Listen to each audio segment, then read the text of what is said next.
Hello and welcome to this webinar, Dive into the Copernicus Marine Service. This is the first out of 3 online sessions of the Copernicus Marine event, Marine Data for America. So it is 9 in the morning in Los Angeles, 11 in Bogota, 1 in the afternoon in Rio. So good morning or good afternoon to all the participants of the Americas and good evening for the others. Let me introduce myself. I am Vincent Legros. I am Marketing Officer at Mercator Ocean International. I will be your moderator for this two-day webinar session. I will be assisted in backstage by Christian Bourgeois from the Digital Media House in Greece, our marketing partner. So to introduce Mercator Ocean, let's have a few words about Mercator Ocean, the implementer of the Copernicus Marine Service. So we are a non-profit international organization committed to building a science-based digital ocean. We are internationally famous for our leading role in ocean reanalysis, monitoring and forecasting. We disseminate ocean knowledge, particularly through the Copernicus Marine Service of the European Union. We deliver data, indicators, and ocean state report to our 30K plus subscribers. And you are 4.5K in the America continent, and we hope that this number will rise very soon. So let me give you some figures I could collect during the registration. So we had over 600 registrations coming from 61 different countries. So it is great. And the America continent is very well represented because I don't know if you know, but you have 35 countries in the America continent and registration came from 22 different countries. So it's a good success for this webinar. But as well, our portfolio of global products has an interest in the Africa continent, in the Asia continent, and of course in Europe. So welcome everyone. As well, you gave us your type of organization. So we can see that 59% of the registrants are coming from students or researchers of universities. We had 22% of the registrants coming from the public sectors, 13% from the private companies, 4% for foundation and associations, and 2% only are individuals without affiliations. As well, you could express your interest in the Copernicus Marine Service markets. So you have to know that we identified 12 different blue markets in the Copernicus Marine Service. And the top 5 blue markets, the top 5 interests of blue markets in the registration were science and innovation with 61%, climate and adaptation with 58%, we have coastal services with 54%, marine conservation and biodiversity 54% as well, and 44% for ocean health. So let me give you some figures concerning our global products. So as I told you, we have a 4.5K subscriber in Americas, which represent 15% of our Copernicus Marine users. Since the beginning, since 2014, since the beginning of the Copernicus Marine Service, we had more than 15K Copernicus Marine users downloaded at least one global product, which could be observation and or model products. It represents 320K downloads, which is in terabytes, 1,350 terabytes. So it's quite a huge amount of downloads. But last but not least, the last bullet points, we realized that in 2020 and 2021, 9 out of 10 of the top 10 Copernicus marine products are global products. So that's why our objective this year was to present the Copernicus Marine Service and its portfolio of global products. And we build marine data for Asia, which was held last month in May 2021. And the webinar is today, and a 2-day workshop next week, Tuesday and Wednesday. Okay. So let me introduce the agenda of and the lecturers of this 2-day session. So we will begin with Fabrice Messal, Training and Outreach Manager at Mercator Ocean International.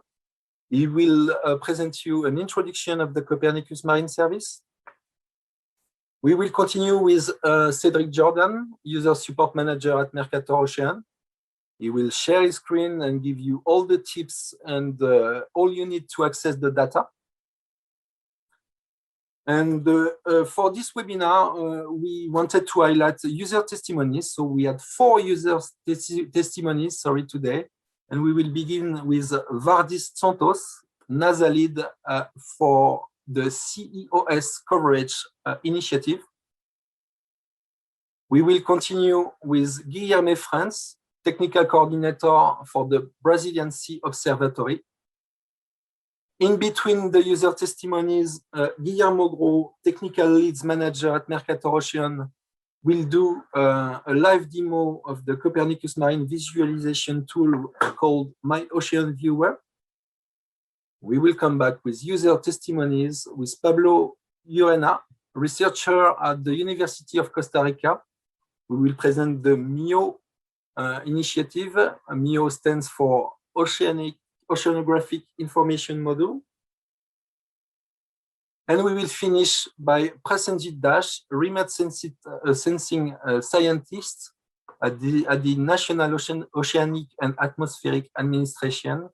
This presentation is entitled Towards Ocean Data Monitoring and Visualization. And we will have a Q&A part with all the lecturers ready to answer all your questions. So I give you some basic rules concerning the question. So you have a chat window at your disposal to ask any question you need to ask to the lecturer. Anytime you want, type your question on the chat platform. At the end, during the Q&A part, we will then choose the most relevant question and the lecturer will answer them live. Okay? So considering the number of attendees, we might not be able to answer all the questions, but no worries. Question will be answered afterwards, either in the 2-day workshop scheduled next week or in final reports. Okay. So just some words about the upcoming workshop next week. Concerning the content of the workshop, so it's on a 2-day workshop held on 29 and 30 June, which is Tuesday and Wednesday next week at 4 p.m. same time UTC, and it will be a mix of Copernicus Marine product presentation and demonstration. So you will have in situ observation presentation, satellite observation, biomodel presentation, and some demo, GIS tool, Jupyter Notebook, or Studio, etc. So for this workshop, we produce huge amounts of material. So you will have at your disposal 13 Jupyter Notebooks exclusively for the participants. More than 10 tutorial videos were recorded by the experts. And you will have the playlist at your disposal as well on our YouTube channel. On the YouTube channel, you can have access, of course, of other training video available, like GIS, SD, etc., etc. And we edited a user manual with all the links. So one thing important for the people who attend the workshop next week, you have to be registered to the Copernicus Marine Service.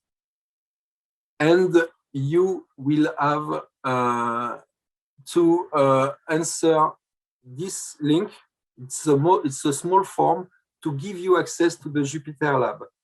So no worries, it's a lot of information, but we concentrated all the information in this Padlet. So let me stop sharing my presentation. I go to this Padlet. Here it is. Here you have all the material for the upcoming workshop. Okay. So, for example, the small form to access the Jupyter Lab is available here. You have all the use case, the testimonies of today here. You have all the e-learning material. This platform will be updated with the recording webinar of today, and you have all the presentation of the model here.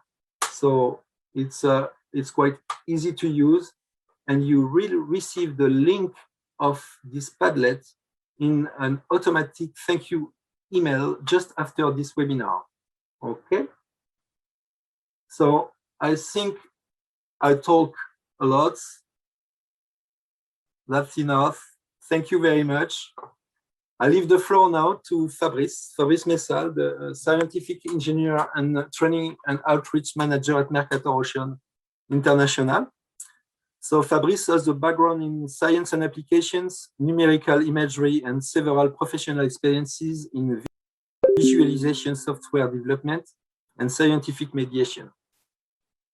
Unfortunately, he's just next door, is leading another webinar, but he recorded his presentation, which is an introduction of the Copernicus Marine Service, and it is entitled Marine Data to Meet the Blue Society Challenges. I stop sharing my screen. I leave the floor to Christian, the technical moderator. Christian, would you please play the video of Fabrice? Thank you. Enjoy your session. The Copernicus Marine Service. 7 years ago, the European Union launched the Copernicus program. The objectives of this program is to develop an operational and autonomous Earth observation capacities for Europe through in situ and satellite infrastructure development and data dissemination by thematic services in order to give a full, free, and open access to data. The Copernicus Marine Service is one of the 6 thematic services from the EU Copernicus program dealing with the validation and the dissemination of marine data. Behind the Copernicus Marine Service infrastructure to disseminate the data, there is a network of producers with centers dealing with satellite or in situ observations and center operating forecasting systems. The Copernicus Marine Service is implemented by an interested entity by the EU Commission. This is Mercator Ocean International. All marine and maritime professionals need to access information on the state of the ocean and its evolution. Whether you are working on climate change research, marine renewable energies, water quality assessment, security at sea for offshore operations, or marine navigation, you know that ocean observing and forecasting is an imperative. The key things to have in mind about the service are one single access point, the website marine.copernicus.eu. Open and free, with a simple registration, you can access the full catalog. Quality, all the data are scientifically validated and qualified. Harmonized, whatever the source of the data, they have the same format, which is netted. User-driven, the evolution of the service take into account the user requirements. In order to support all audiences interested by marine information, the service gives access to 3 different levels of information: the core data, the ocean monitoring indicators, and the ocean state report. The core offer of the service are the data. They can come from different sources. They cover different of all kinds of users.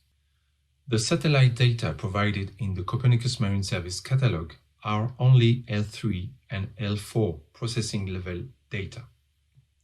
The in-situ observation data come from different international networks like Eurogos, GCOM, EMODNet, or CDataNet.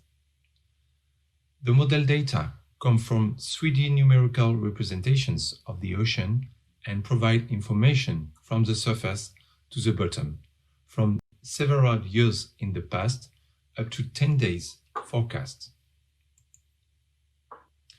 Second level of expertise, the ocean monitoring indicators. The ocean monitoring indicators are key variables to monitor the health of the ocean. This information is critical for assessing and confronting oceanic and atmospheric changes associated with global warming. They can be used by scientists, decision makers, environmental agencies, and general public.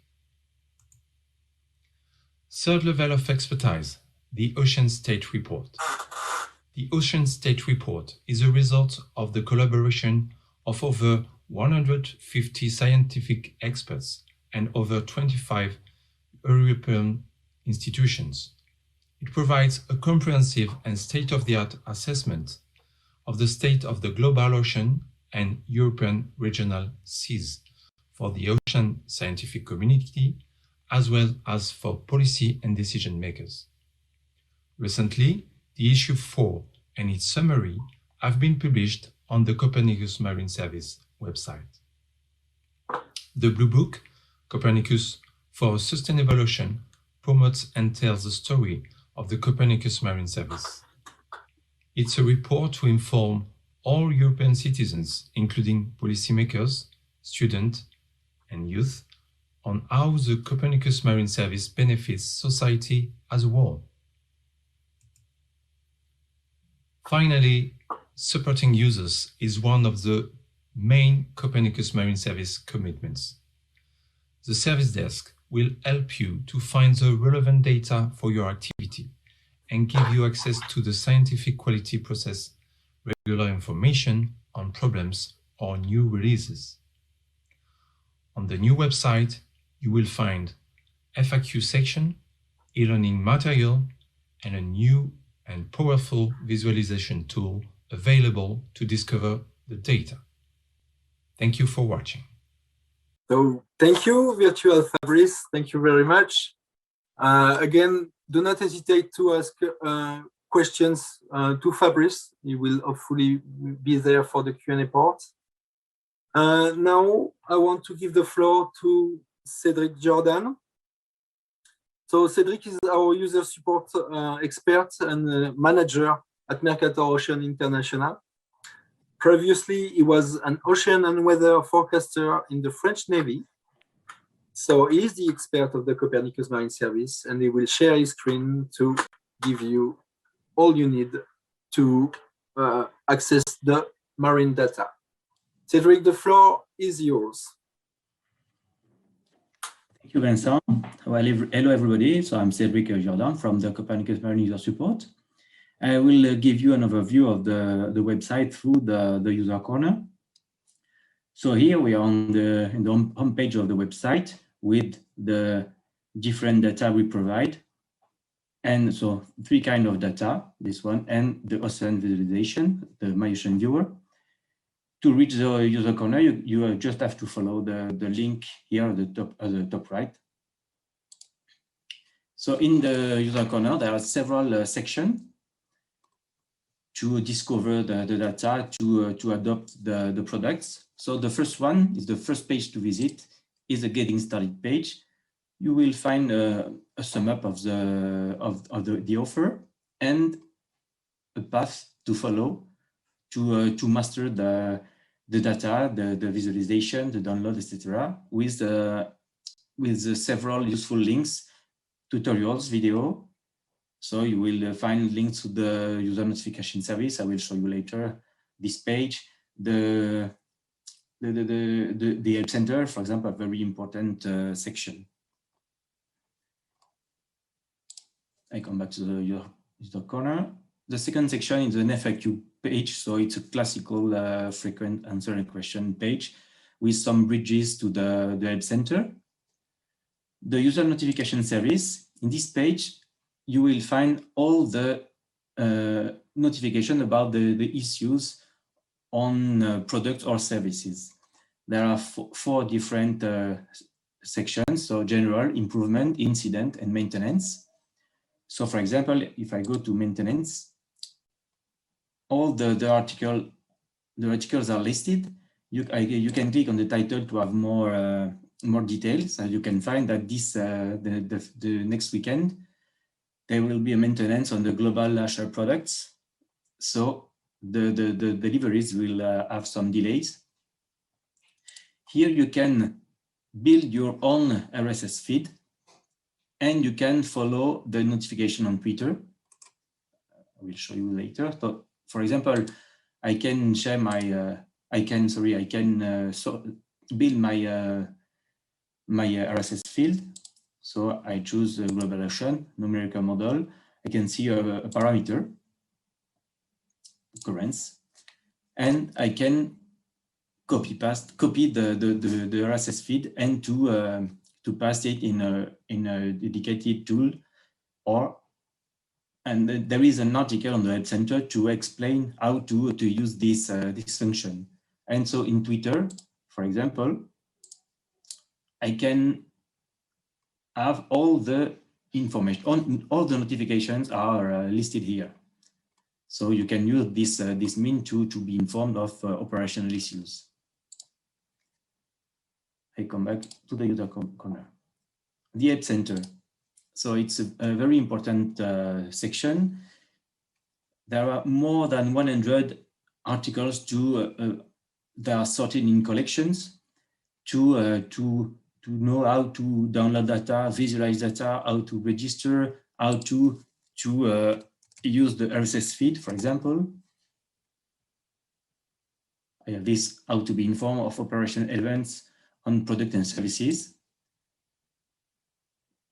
So you have a timetable and all the needed information to be informed in real time of incident and maintenance and improvements.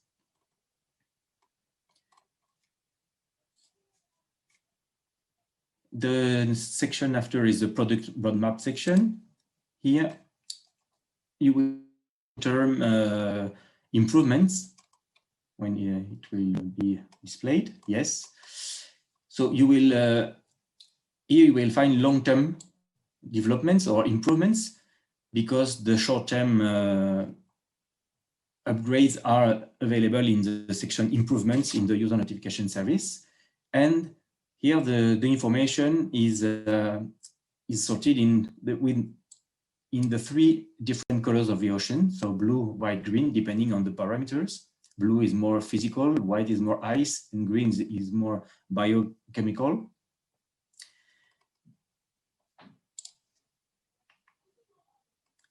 The next section is the user learning service. Here you will find all you need and all information on the training and workshop with e-learning materials.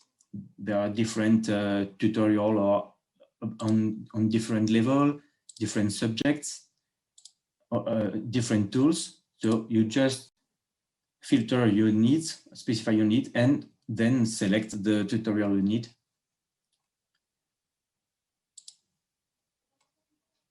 Then after the product quality,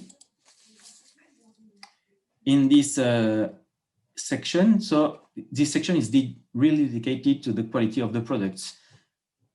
For all the available areas here, you will find three tabs on blue, green, and white oceans, and all information on the quality of the products. So I'll let you discover this page, and don't hesitate to ask us if you have any question.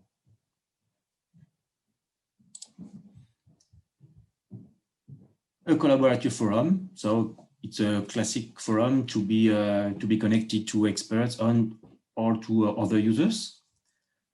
To register, so to download data, you have to be registered, because during the download process, your credential will be asked. But to discover all the data, all the services of the website, you don't need to be registered. And whatever the application, the service, and the downloads will remain free. So don't hesitate to register. And I think you have to register to participate to the training workshop next week. The Get Inspired section. Here you will find several examples on the use of the Copernicus marine data in different applications. You can sort by region. You can sort by country if you want. You can sort by the markets, the 12 blue markets available on the Copernicus Marine Service, for example, Costa service. And here you will find several examples. For example, the supporting NOAA Ocean Wedge Monitor. You will have more details later. And the product used, a description, an overview of the application, and the benefits for users. So this page, use cases, is really interesting to have great examples on the use of the data. A contact us form with a link to the help center, the tutorials, and a short form to contact the user support. You can as well contact us using the chat section,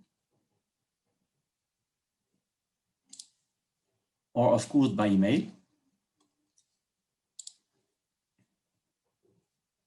No, yes, no, yes. An official document, service commitments and license. So in this document, you will find our engagement, the service desk, what time the service desk has to answer your question, the data policy, how can I cite the products, etc. So everything is available in this document. And the last one is the link to download the catalog in PDF format.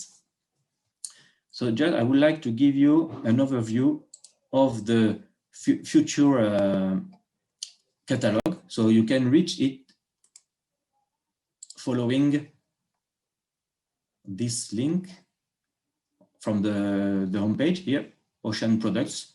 If you click on this one, currently you will reach the old catalog, but next week, this is the new catalog. So you will have several all the products available. They are presented by cards with different information on the parameters, the time coverage, the resolution, etc. You can search here your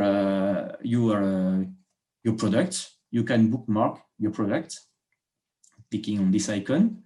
So, for example, I choose the first one. So it's the global physical update, global physical analysis and forecast product. So there are, for each product, there are 4 tabs: information, so information about the product, the variables, the coverages, etc. The documentation for all products. For each product, there is a product user manual, which is more a technical document, and a quality information document, which is more also quality document. You can reach following these links.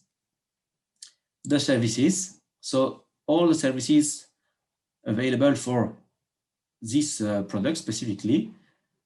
So WMS or web map service, subsetters, you can cut your request to fit your need, etc. And the fourth one is notification. So here you will find the articles, not the article, the notification related to specifically this product. So I can here retrieve the information, this weekend maintenance. So to download the data, you click on the download product here. So you have to fill in your credential here. Then you can specify your search, or you can reach your data. You select the data set, and then you can specify your area. the time range, the depth, the first level and the last level, the variables. For this one, I will only download the temperature here, and I click on download. So depending on the request, it could take some time. So be patient. So I download the data, and the data are downloaded on my computer in 5 seconds. And after, I can visualize the data. For example, I will use a freeware called Panoply. So I open the file I have downloaded, this one. I select my parameter, and here is the map. So it's quite easy to download, it's quite easy to visualize. And so if you have any question, so don't hesitate to contact us. So through the chat here, in the user corner, or here you can contact us here from the contact at the top, or contact us here. So don't hesitate to contact us. So the user support is available from 9 a.m. to 5 p.m. It's a French local time, so we will answer as soon as possible. So thank you very much for attention. Thank you very much, Cedric. Thank you. It was a very clear presentation of our website. So do not hesitate to visit our website. As Cedric told you, you have many ways to reach the user support if you need help in blocking points or interrogation points. So visit the website, please. Next is our first user testimony, Vardis Tsontos. So originally, Vardis is a biological oceanographer and fishery scientist. He has more than 20 years experience in the field of oceanographic data management and geospatial information system, involving the use of remote sensing data. He is the NASA lead on the CEOS coverage initiative, and he is presenting today this platform for improved access to interagency ocean data in support of science and applications. Hello, Vardis. How are you? Great. Thanks so much, Vincent, for that introduction. And also thank you for the opportunity to present in this webinar session. So today I'm going to be giving a brief overview of coverage. And I also want to highlight some of the connections actually to the CMEMS, Copernicus Marine Environmental Monitoring System. Oops. Okay, and those connections are basically at 3 levels. Coverage is a collaborative effort within CIOS, the Committee on Earth Observation Satellites, which is a coordinating body between the various space agencies involved in Earth observations. So there is participation from some of the European agencies in coverage, and I believe they're also participating in the CMEMS development.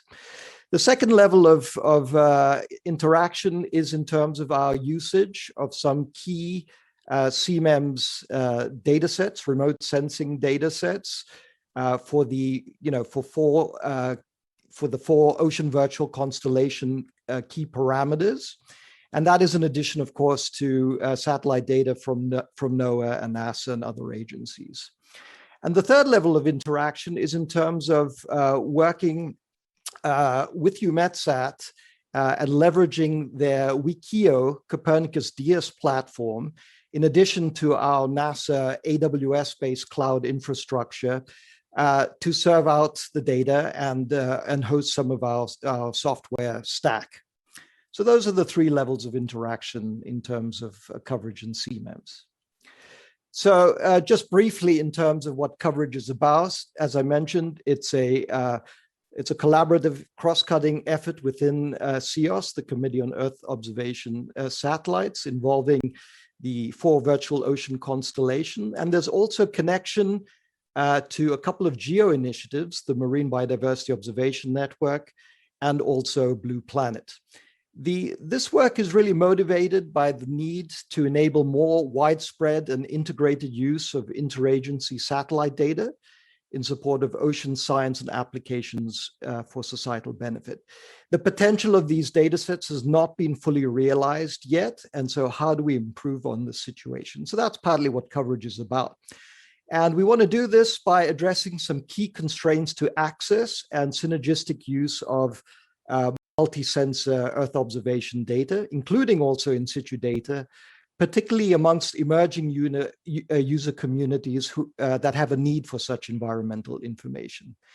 And we know that this is a response to known needs of the ocean community for more integrated access to analysis-ready data in support of some of these UN sustainability goals, in particular those relating to marine biodiversity and ecosystem management. So the goals basically is to implement a technology platform providing access to complementary satellite in situ datasets from distributed sources and provide some value-added data services on top of those. And as a baseline, we want to also provide access to a coherent, curated set of global interagency products from the 4 ocean VCs at a common resolution as a baseline data set, with then a focus on supporting higher resolution data sets next. And we don't only want to implement a technical system, but demonstrate the utility of the system in the context of a thematic ecosystem application that has a fisheries and biodiversity focus. So in terms of our approach, we really have sought to be community-driven, stakeholder-focused. All the software developments coming out of this project are available open source, and we adhere to the FAIR data principles. We have an advisory board from various stakeholder organizations that you can see their logos that provide some strategic guidance to coverage. And we have adopted a phased development approach. In November, we completed this phase B activity, which was development of a prototype system that I'll talk more about shortly. And actually last week, we kicked off our phase C project that will be an 18-month activity. So this slide, it's somewhat complicated, but it describes the overall distributed data architecture of the current coverage system in support of this thematic ecosystem demonstration application that I mentioned. And essentially what we're trying to bring together remote sensing data sets from Copernicus Marine and other sources, NASA, NOAA, etc., plus couple those with select in situ data sets in support of the application. And so the red dots are basically the cloud data nodes at UMetSat on the Wikio platform and at JPL NASA AWS cloud environment that basically supports our software stack, the coverage software stack, and provides access to the remote sensing data sets from Europe and from the US, and provide some analytics and value-added services. We also then collect to some in situ data providers dynamically for some of these animal telemetry data sets. And we're also working on bringing in other sort of fisheries-related data sets, AIS data, and RFMO catch and effort data from the 4 tuna RFMOs. And there's certain interoperability problems with those data sets. So currently we're hosting these data sets on our system. So this slide basically just summarizes the website that we have put up. It provides some descriptive information on the coverage initiative and the project. It integrates some of these prototype data tools and services that I mentioned. There's a resource area providing access to some of our technical documentation and tutorials. There's a news area where I post on events and announcement. And we also have a dedicated YouTube channel and Twitter feed where all of these kind of media are available from as well and integrated in the sites. We do also maintain detailed metrics on the usage of the site and the various pages, and that's through integration with Google Analytics. One of the developments of our project is this kind of interesting web-based visualization tool that allows integrated visualization of both satellite and in situ data, and allows you to dynamically explore these data sets interactively through a web browser interface. And what it does really, it allows you, and what's novel really, is that it provides synchronized horizontal and vertical views of data and their evolution over time through this browser-based interface. It provides access to integrated search for data sets, and it also includes a one-stop data subsetting capability for both satellite and in situ data that are in the system. As I mentioned before, all the software coming out of coverage is available open source, and this is a software package used in a variety of applications at JPL called the Common Mapping Client. In terms of next steps with this, we're going to be using this interface to integrate some of the analytics capabilities that we're working on. And you can see in some of these figures, some of the types of outputs that you can get. In the top panel, we are bringing together some of these fisheries data sets, animal telemetry, AIS, and catch and effort in relation also to satellite altimetry data. And actually, this is an Aviso product from Siemens. And in the lower panel on the left, we see some sail drone data outputs overlaid with salinity data from NASA, which is the SMOS sea surface salinity data product. Okay, as I mentioned as well, there is also this deployment of this analytics software stack called SDAP, Science Data Analytic Platform, both on Coverage's AWS instance and also on the Wikio platform at EUMETSAT. And this as well is an open source technology that we are making available through the Apache Foundation. And the concept here is really that it can enable computations and big data kind of science without the need to download. Currently, the interfaces that are used by the user to conduct operations include Jupyter notebooks, and also you can access things programmatically through APIs. Okay. But as I mentioned before, the next step is also to provide integration into the visualization tool itself for some of these analytics functions. There's also an integrated kind of catalog search capability. And what we're trying to do is to bring together metadata from multiple agency repositories, including NASA's Common Metadata Repository, the FEDIO system that I believe CMS also uses, and from IMOS and CIRO, some of our in situ data providers. And what it allows you to do is, the typical kind of faceted search, or you can search by keyword. And what it gives back is some description of the data set and access point information. So as I mentioned, we want this activity to be, and the development to be largely community driven and stakeholder focused. So we've put a lot of emphasis in making presentations and the like to put the word out and actually get feedback to improve the development of our project and our system. And so even though we were hampered somewhat by COVID, and actually the images that you're seeing there are from our last in-person outing, which was a workshop we held at Ocean Sciences a couple of years ago. We have held 3 workshop events in total, including a dedicated workshop with EUMETSAT. And we've had multiple conference presentations and consultations, with our various stakeholders and partners. So this is my last slide. In terms of next step, we have a Phase C follow-on project that I just mentioned kicked off last month. This is an 18-month activity, so 1.5 years. And it will involve some of the same elements as before, so continued community engagement and stakeholder engagement. But really now we're looking to take these prototype capabilities that we put together and harden them, but also extend them in ways that we think are important. We want to emphasize some higher resolution data sets now and look into near real-time data and forward data streams. We want to build upon this thematic application that we have, but basically develop some more regionally focused applications as well as spin-offs of this one. And part of this is actually looking ahead to, you know, a potential approach to maybe operationalization of coverage in future and the development of a sustainability plan. And some of this is occurring also in the context of this UN Decade of the Oceans for Sustainable Development. And we have submitted an ocean shot concept to Ocean Decade US, which is the national committee in the US for the UN Decade, dealing with data infrastructures, improved data infrastructures.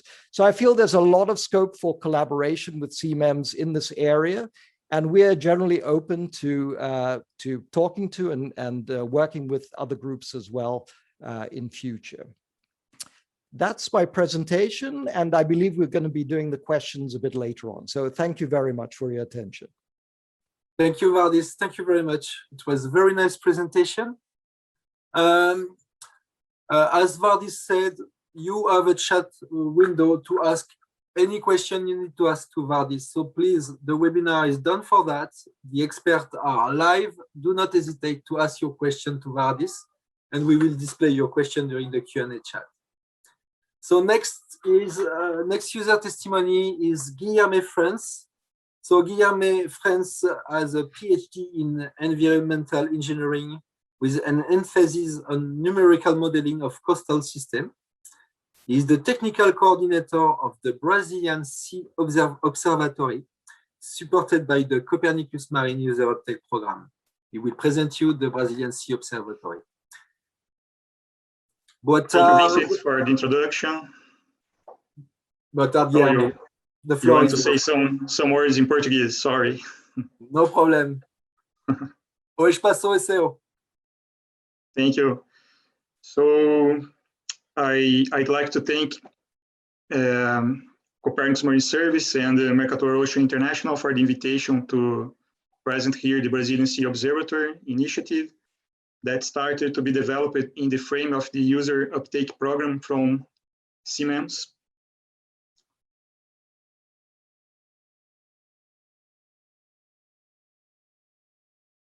So the Brazilian Sea Observatory, or BSO, is a prototype of a coastal monitoring service, including an operational modeling system to deliver high-resolution forecasts for the Brazilian coast, and a web GIS platform aiming to integrate information from different sources and make them readily available for visualization.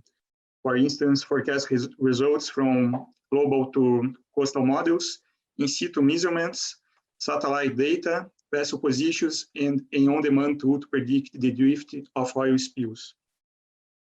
This is our website, brazilianseaobservatory.org, where you can access the platform.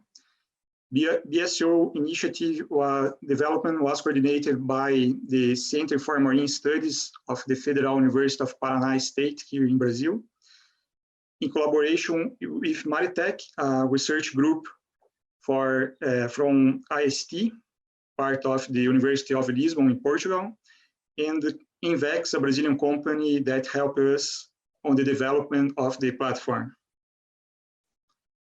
This is an idea of what you can visualize in this platform. For instance, satellite data of chlorophyll and the in situ measurements from Argo floats. This data we obtain from the CIMAR database. And in the future, we want to include more information in this platform from Brazilian monitoring systems. So the platform is still in development. And you can also see forecasts from the global model from CIMAR and from our operational modeling system that was initially developed for the southeastern Brazilian shelf. You can see represented here in this blue polygon. And the defining area represented by this black rectangle where the user can simulate oil spills by using CIMAR's forecasts and our higher resolutions forecasts for this zone. So this is our first domain of the operational modeling system, and you get the boundary conditions from the CIMAR's global model, following a Dow scanning approach. And you have here a coastal model for the states of Paraná and Santa Catarina, and the storing models with high resolution, approximately 100 meters, for important stories in this area, with important port activities and large environmental protection areas. And it's planning in the future to extend the operational models to cover other regions along the Brazilian coast. The results of the operational models were assessed by using satellite data from sea surface temperature and the Argo floats profiles of temperature and salinity in the open ocean. And near the coast, we use data from the Brazilian coastal monitoring system, Costa, from tide gauges from different companies, and also from research projects and master and PhD thesis. The lack of data to validate our models is a constraint that need to be overcome in the future. But our forecasts can represent the extreme events, the storm surges and extreme events, and we are providing alerts of coastal flooding. And the results of the hydrodynamic models were also used to provide support to other projects, like the design of submarine outfalls. The BSO was launched in a workshop that we organized also to discuss the role of coastal observatories in Brazil and in the world. So we invited people to talk about the Brazilian coastal monitoring system, Costa, about the REMO, the Brazilian Oceanographic Modeling Observation Network, the tidal gauges network from Santa Catarina State, operated by EPAGRE, and from international institutions in Portugal, Chile, and the Atlantic International Research Center, AirCenter. Another goal of this workshop was to encourage the engagement of stakeholders. And you had a great repercussion on media, in part because it was after the incident, the oil spill incident that happened in 2019, and that impacted mainly the northeast coast of Brazil. As an outcome of this workshop, a paper was conceived and submitted to the journal Frontiers in Marine Science to present an overview of existing coastal ocean observing and modeling systems in Brazil that can be aligned and empowered to boost the national capacity in observing and predict the ocean. We also propose some possible future institutional arrangements, as the creation of a Brazilian integrated oceanographic system and the creation of regional associations supported by a National Institute for the Sea in the light of international examples. This paper was submitted, and I believe it will be published in the next few weeks. Recently, we have new financial resources have been provided by the Brazilian Navy, fostering the continuity of BSO in integration of efforts with another initiatives such as REMO. And we also wish to contribute for a cooperation network among Brazilian international institutions such as AirCenter. As next steps, we are developing an oil spill detection tool based on satellite observations by using Google Earth engine, and to provide initial conditions to the oil spill drift model. And we also developed this oil spill drift model to consider different types of oils and the transport of oil in different depths. We are also going to extend the operational modeling system for the Amazon and Pará River estuaries and for the entire coast of the Santa Catarina state, which includes the main shellfish aquaculture production zones in Brazil. Also, that atmospheric forcing resolution will be improved with the support of Brazilian meteorological forecast centers in order to improve mostly the wind near the coast, considering the topographic features. And the forecast will be available for download to AirDAP data server. As an example that is performed by observing networks in the United States and in Europe. At the beginning of the BSO, we had planned to include biogeochemical parameters, such as phytoplankton. However, due to the lack of data, we postponed this intent. Lack of data, we are planning to implement operational watershed models. And we are searching for new funds to do this. And here you can see an example that was done for Portugal by Maritech, that is our partner here in BSO. So we wish to do something similar here to improve our forecasts. So I would like to thank Copernicus Marine Service for delivering open access products, observation and forecasts, and for the support to the creation of the BSO, the Brazilian Sea Observatory. And if you have any questions, you can send me an email. Thank you for your attention. Thank you very much, Guilherme. Thank you. So as Guilherme told you, do not hesitate to ask questions through the chat. We are a little bit late, so let's go further with our presentations. I give the floor now to Guillermo Grau, the technical leads for the development of the visualization tool of the Copernicus Marine Service called MyOcean Viewer. Guillermo, the floor is yours. Thank you, Vincent. Good morning to our American audience. My name is Guillermo Grau. I'm a technical manager at Mercator, Lobelia, and I'm going to show you a short introduction to the MyOcean Viewer, which we built for the Copernicus Marine Service. So I'm going to share my screen.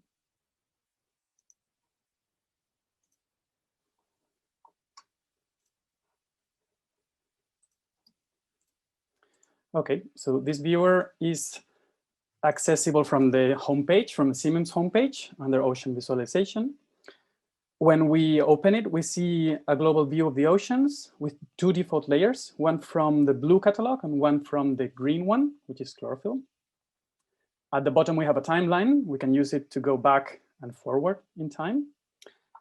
And we can zoom also on the marker, on the time marker for more accuracy. We can reset also, of course, the zoom. Then we have another control for the elevation.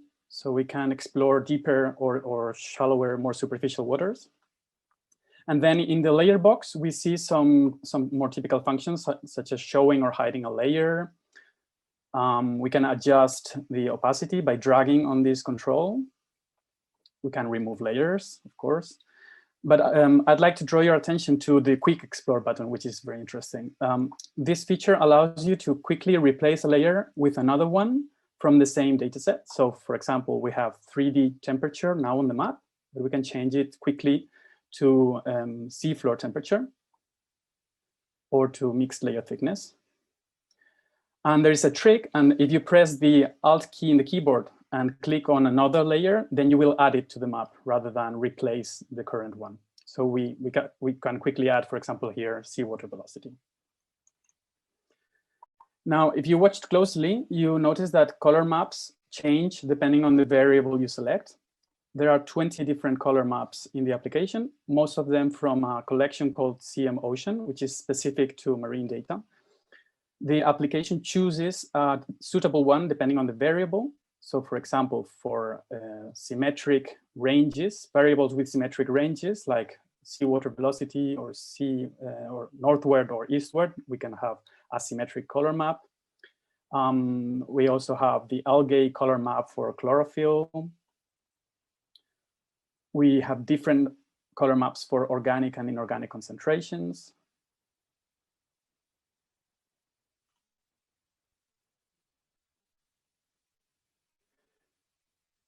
And the application also chooses a cyclic one for 360-degree domains, for example, for wind and wave variables which have direction.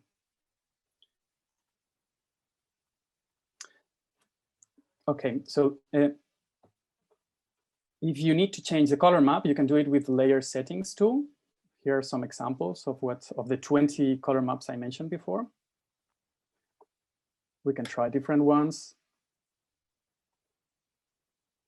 Here is a rainbow, which is similar to the jet one we are used to. But we leave it with magma, which is a perceptually uniform color map. We can fine-tune the range of values we represent on the map, so we can increase contrast and focus on some specific features. And we have an accessibility feature, which is for colorblind people, that automatically converts all layers to the CVD's color map, which is specific for this visual impairment.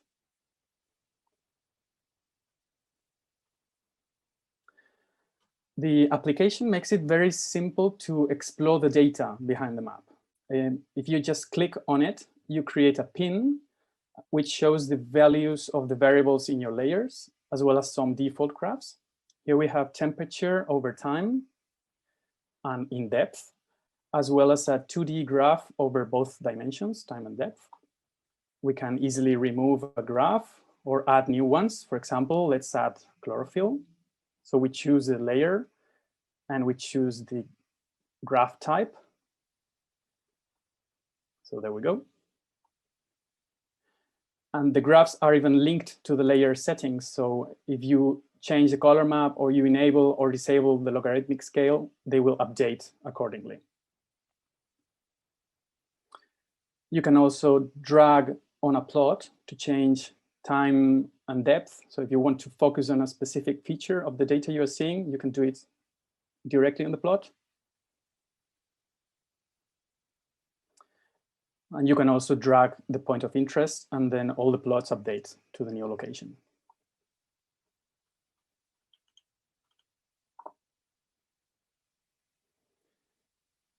Okay, the graphing feature goes beyond single points. You can define a polygon with the lines tool just by clicking on the vertices of the polygon. And then let the application plot variables over distance. Here we have temperature and chlorophyll again, and over distance and depth, these 2D graphs. And you can also modify by dragging the vertices. Or you can even explore variables over an area. Here we have ice thickness, which we can see better in the North Polar projection. If we define an area of interest with the areas tool by clicking on the vertices, we can see a histogram of the ice thickness over this area. Now we can add another variable from the same data set, snow thickness, and we can compare one variable with the other in the same area.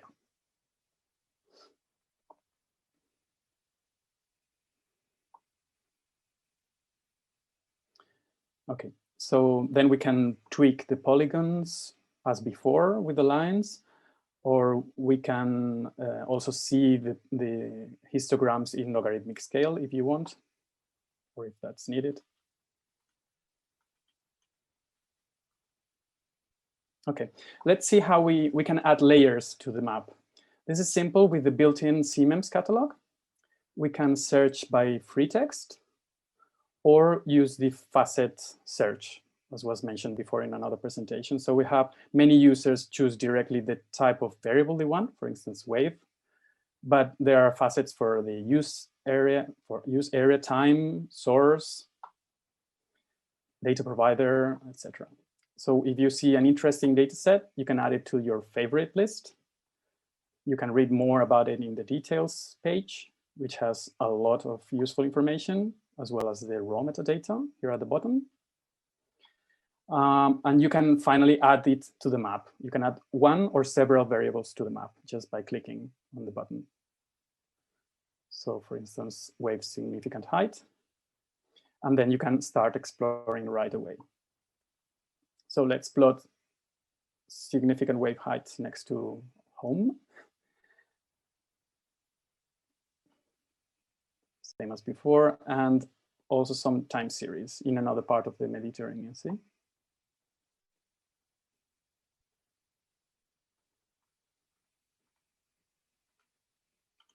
Okay. Then the application makes it easy to share your findings in different ways. To discover them, we open the layers block and then click on the share button. The simplest one is a URL, but rather than sharing the long one at the top of the screen, you can just share this tiny URL, which is more manageable. We can also create an image with exactly the map and the layers we are seeing on the map. And we can also render videos by specifying start time, stop time, and step. The application suggests a suitable length, a suitable duration, and generates the video in MP4 or animated GIF. Even from your mobile phone. It's, the full application is supported on mobile phone. Okay, so we're happy with the result and we share it. And then finally, you can embed the application in other websites just by copying this little snippet in the target page. And the embedded viewer will have the layers that you choose and will let your users explore the data interactively.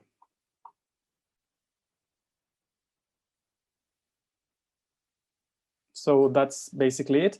I invite you to try the application out, even on your mobile phones, as I said. And then if you reach out to us, we will be happy to know how you're using it. Or if you have any questions, we'll be happy to answer. Thank you very much for your attention. Thanks a lot, Guillermo. Indeed, this is a very powerful tool. It is still free, so do not hesitate to go on the Copernicus Marine website and play with the data. And you will see how powerful it is, even in the America region. So let's continue with Pablo Ureña. So Pablo Ureña is a student and researcher at the University of Costa Rica. He will present us CIMAR. MIO standing for Oceanic Information Model. This application has been created in June 2011 as part of the Research Center in Marine and Limnology Sciences, which stands for CIMAR in Spanish. So I'm sure you will tell us much more than me, Pablo. The floor is yours. Of course. Thanks. Thanks for the opportunity to participate in this webinar. I am from the Oceanographic Information Module, or MIO, from the Center for Research in Marine Science and Limnology, CIMAR, in the University of Costa Rica. Well, my name is Pablo Ureña. I have been working at the MIO for 5 years since I was an undergraduate student.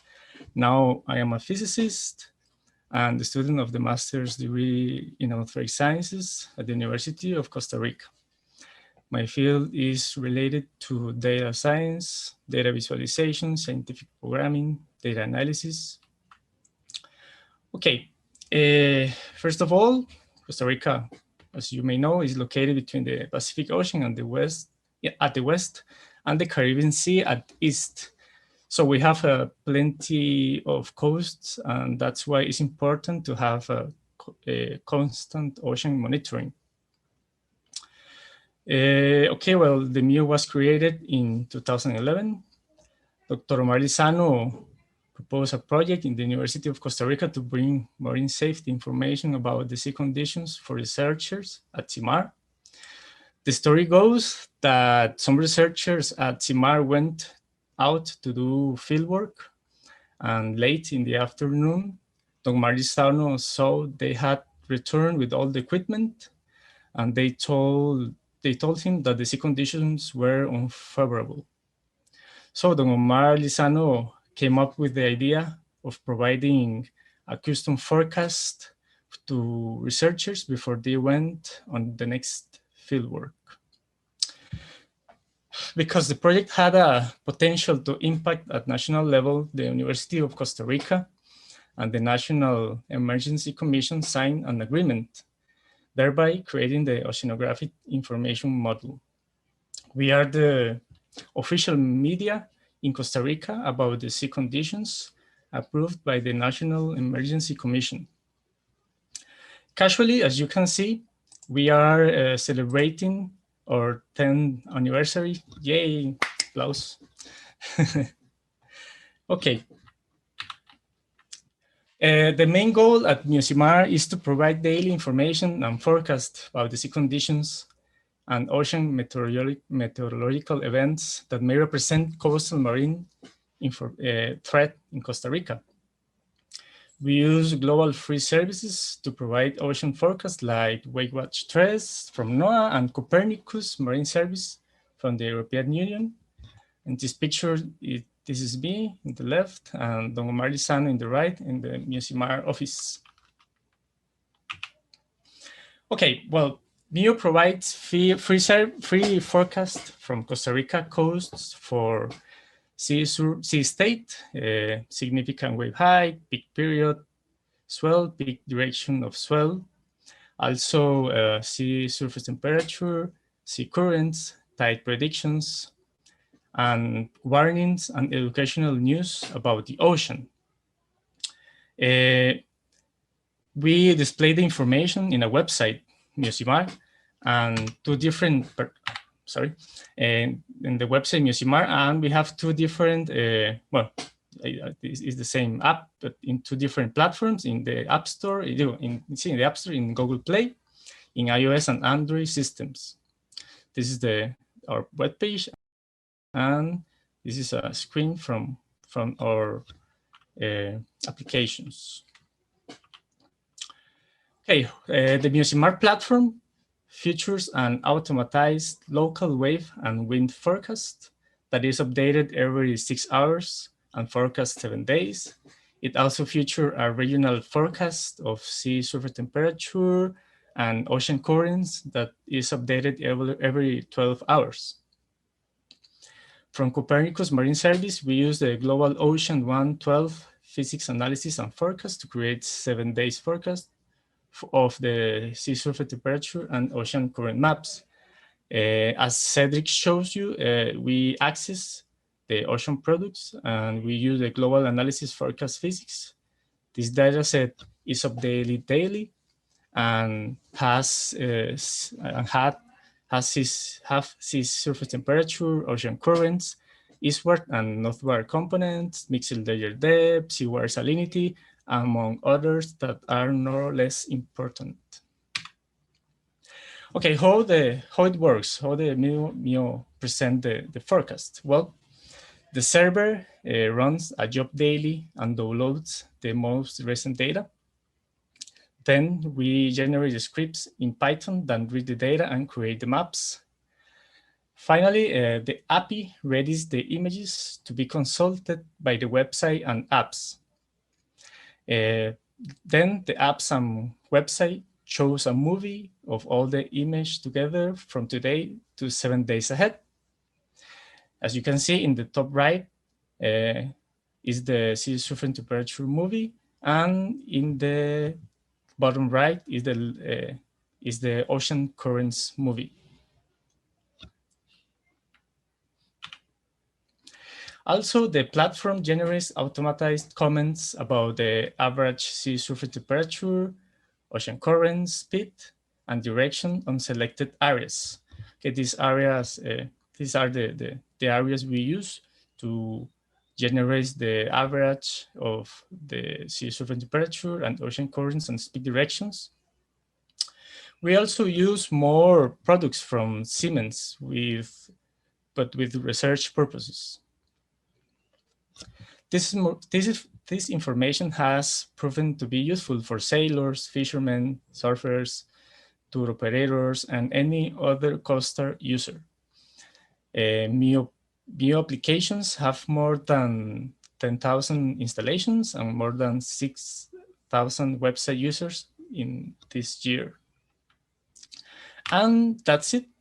Thanks for the attention, and thanks to the Copernicus Marine Services to invite us to show our user case. Have a good day, and I hope you are enjoying these webinar sessions. You're more than welcome, Pablo. Thank you very much for your presentation. It was great. We are late, just 7-8 minutes late, so let's go further with our last user testimony, Prasenjit Dash. So Prasenjit Dash is a remote sensing scientist with over 20 years of experience in terrestrial infrared satellite applications. This presentation is entitled toward ocean data monitoring and visualization. So please, Christian, can you display the presentation of Prasenjit, please?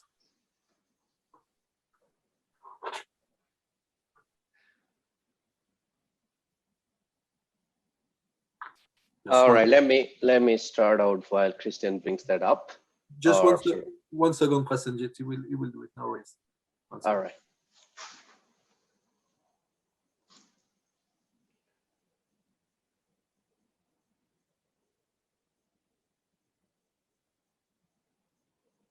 Yeah, there you go. We go back to the first slide, please. Perfect. Okay, if everyone can see Christian's screen, not mine, let me start out by saying that as we all witness in the first few decades, a lot of ocean data have been made available, as you also saw now, by various agencies, NOAA, NASA, ESA, CIMAR, JPL. So these data in themselves are pretty dry, but they're crucial, like a lifeline, essential for understanding the complex ocean phenomena.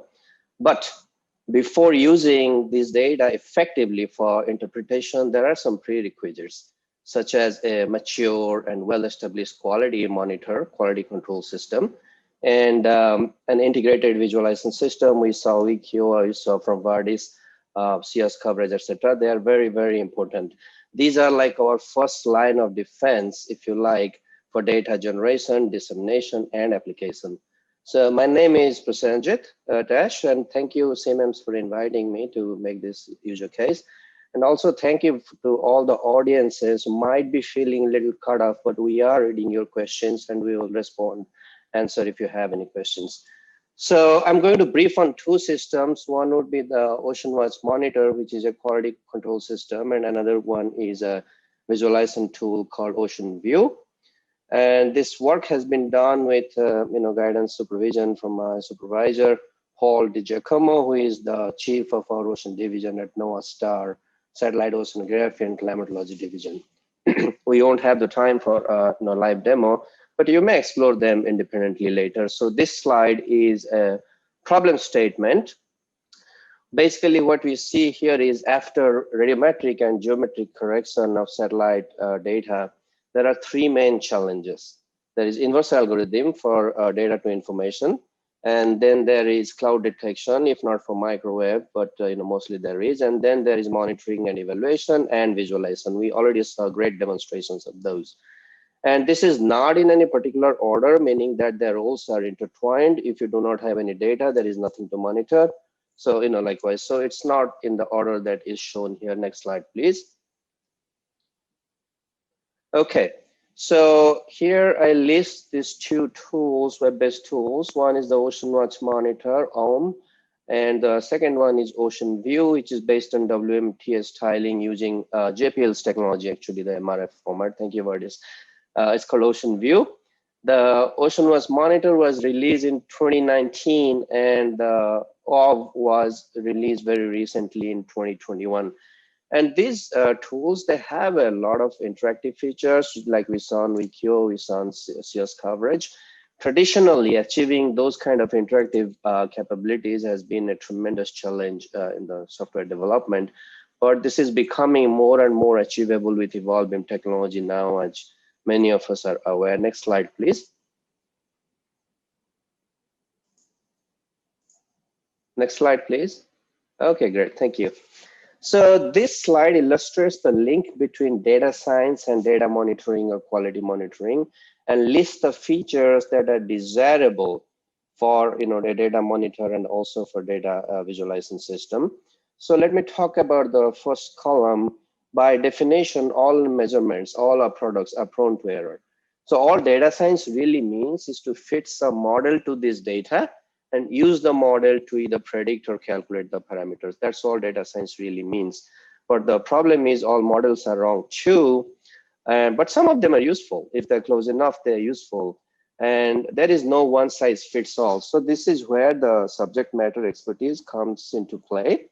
Of course, if you torture the data, massage the data, you can fit into anything, it will confess to anything, but that's not correct. We have to have a physical understanding of the data.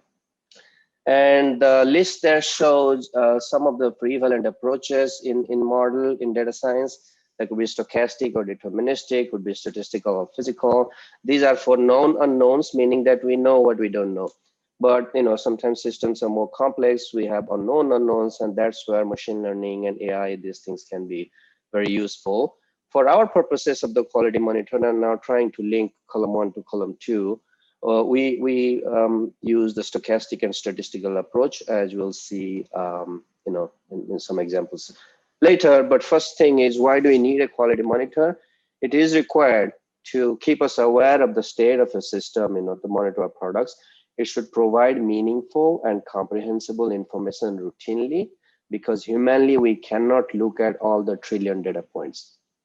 And also it should serve as a trigger system in case of there is any anomaly.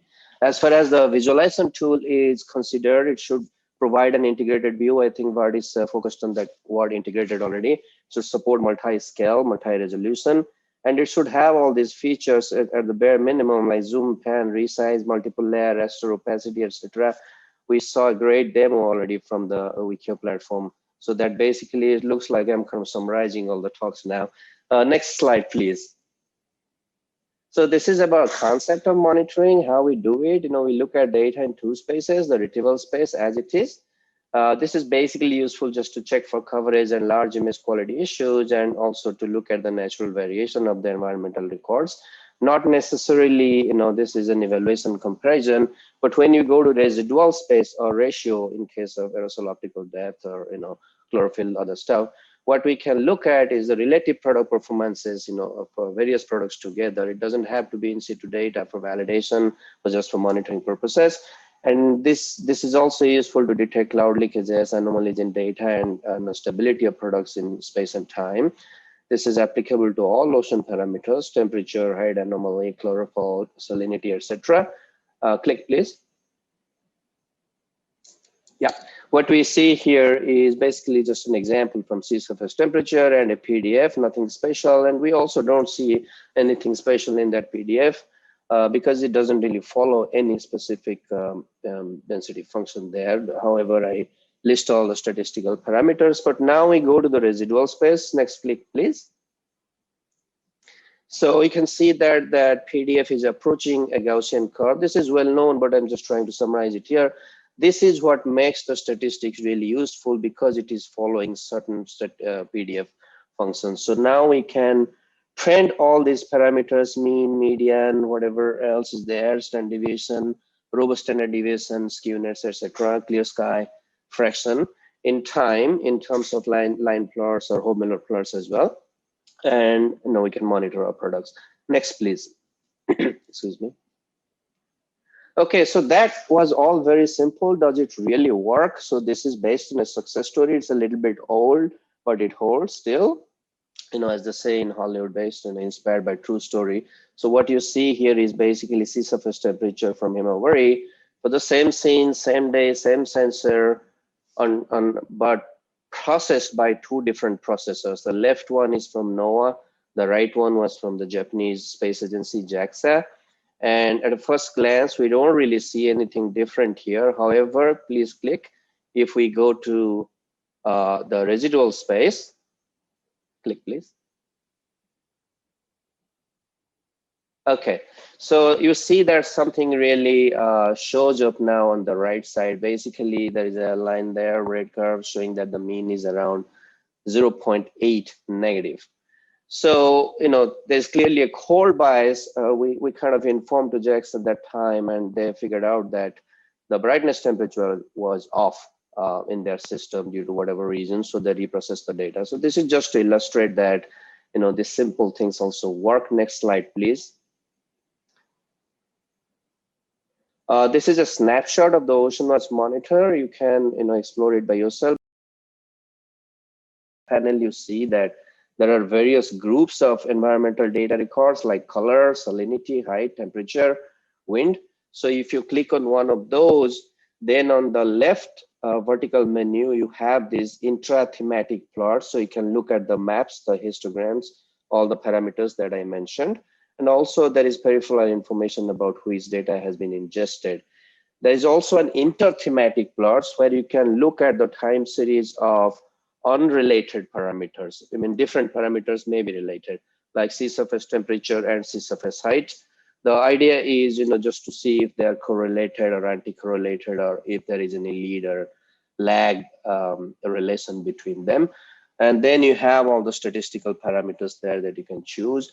On the right side, there are some options, drop-down menu for 20 predefined regions, space. You look at the retrieval and the residual ratio space, and then there is a choice of reference. We usually keep 1 climate data to monitor extreme events, and 2 daily data. This is where actually CIMAR's your service has been really, really helpful, and I will list those products later. Thank you for that.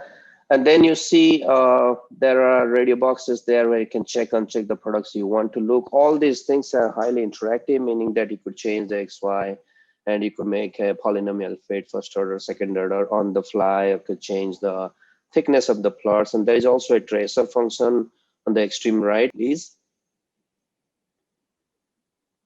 So what we see here on the top panel is a time series of salinity data in residual space compared against the UK Met Office foam models or by CIMAR's. So you see, you could actually compare with any data, but this is a CIMAR's data here. So what you see here is a drop there. You wonder what the hell is happening. You click on those points, interactive.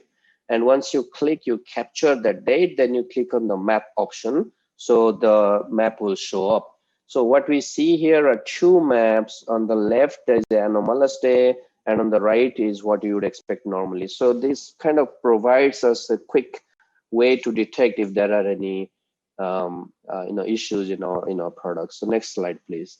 Okay, so to fit to this seminar, basically this table here lists all the products that have been used, that are being used as a baseline. These are not really referenced. This is like a baseline under different categories. There's ocean color, chlorophyll, sea surface height anomaly, salinity, temperature, and wind vectors.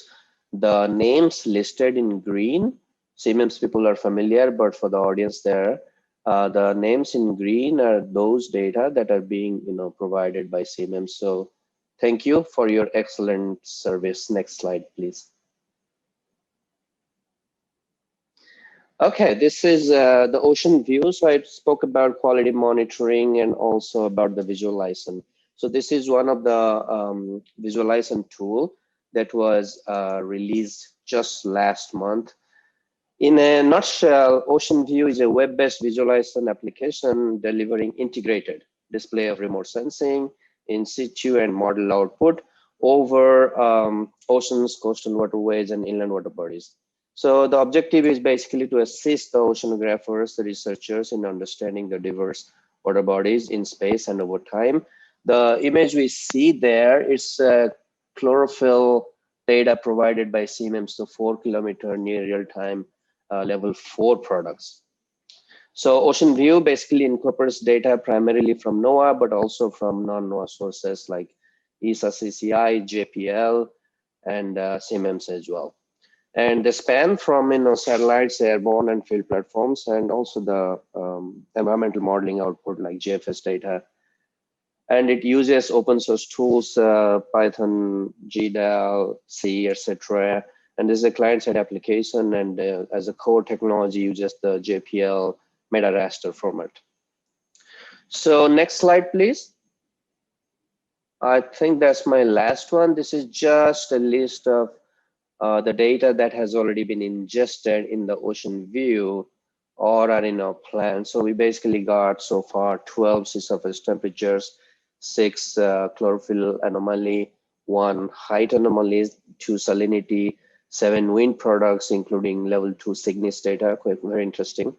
True color images, day-night images, and also there are some experimental thermal fronts and also geostrophic surface currents in an animation, model data, the GFS 10-meter wind speed for 4 different UTCs. They are shown as an animation as well. And we're also working on aircraft data. So far, we got the operation ice breeze, DMS, the navigation, and we're working on adding those high resolution images underneath also. The viewer also tracks events like hurricanes, and there are some nice hurricane images, oil spill event, etc.